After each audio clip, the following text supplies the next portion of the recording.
di Malaysia, sekarang ni saya diberi saya nak faham tunjuk ada macam 3 mana nak politeknik upload sahaja yang tidak mencapai 77% sasaran tas tersebut. 2 Jadi kan 77% itu politeknik, 3 politeknik itu termasuk salah satu ialah Politeknik Mukah pergi lah. ke border Jadi kita border dapat tadi. 66.80% menunjukkan bahawa terlalu sedikit pelajar-pelajar open. kita yang GOT, Graduate on Time. Border Jadi beberapa isu yang kita juga perlu faham dalam isu ini, menangani isu ini. Kenapa mereka tidak dapat graduate on time?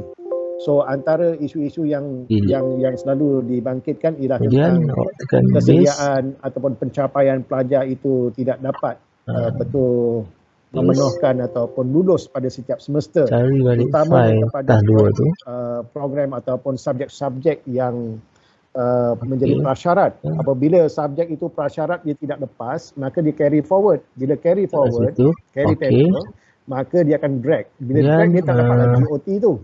Jadi ini kena ada usaha di peringkat kita juga. Kita juga belajar juga dengan institusi lain. So saya mengambil faham, itu tim kita buat benchmarking di Politeknik Shah Alam dan juga Politeknik Sabak Bernam, Politeknik Sultan Idris Shah, untuk melihat bagaimana politeknik tersebut melihat ataupun menangani GOT di tempat masing-masing. Jadi mudah-mudahan dengan tim kita awal-awal tahun ini dah turun ke sana dan melihat model-model yang digunakan di politeknik lain untuk melihat bagaimana ianya boleh diimplement di peringkat kita di Politeknik Mukah. Jadi tuan-tuan dan puan, kita akan lihat dalam semua sudut.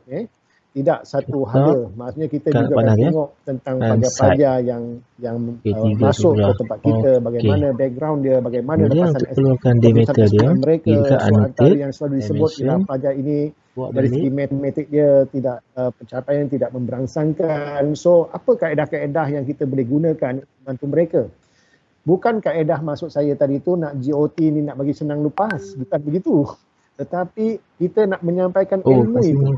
Kalau misal kata anak kita ni tak tahu 1, 2, 3, mana mungkin dia boleh belajar sifil 2 darab 2, 3 darab 2. So kita kena lihat kepada proses-proses pemulihan ataupun membantu mereka dari segi knowledge asas sekiranya mereka tidak mencapai.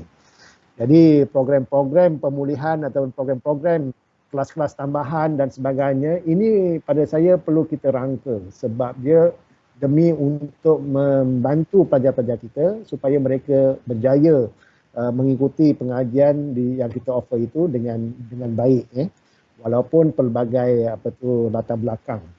Jadi saya percaya tim bawah timbalan pengarah akademik melihat serius perkara ini dan analisa telah dibuat dan benchmarking pun telah dilakukan. So saya rasa strategi yang akan digunakan sepanjang tahun 2022 itu membuahkan hasil yang memberangsangkan.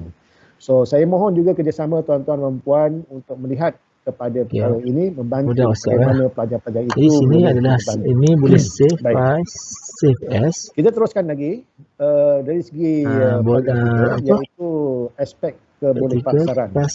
Kebolehpasaran graduan tahun 2008 hingga 2020 menunjukkan kita penurunan pada tahun 2020. Ini semua orang yang tadi bermaklumlah, kita pernah mencapainya pada tahun 2018 95.13. Itu saya rasa dalam 4 tahun ini yang tertinggi yang dicatatkan. Satu lagi. Jadi pada tahun 2019 kita dah di hujung 2019 tu kita dah dilanda COVID-19 dan 2020 kita juga faham bahawa banyak sektor ekonomi telah ditutup dan kita telah turun kebolehpasaran graduan kita kepada 81.09. Jadi dua gambar macam ni. Tetapi kita juga perlu memahami bahawa GE ini kita kita disasarkan piawaian yang diletakkan oleh sistem kita ialah sebanyak 85%. So alhamdulillah tahun lepas kita dapat mencapai sehingga 15 Disember sudah 88.63%. Jadi kita telah mencapai 85 atas. Maksudnya kita telah melepasi sasaran ataupun KPI yang diberikan. So sekalipun cuma saya mohon supaya momentum ini dapat dikekalkan supaya tahun 2021 2022 ini GE pembelipasaran kita, graduan kita dapat bertambah lagi kembali kepada trend asal iaitu 90 ke atas.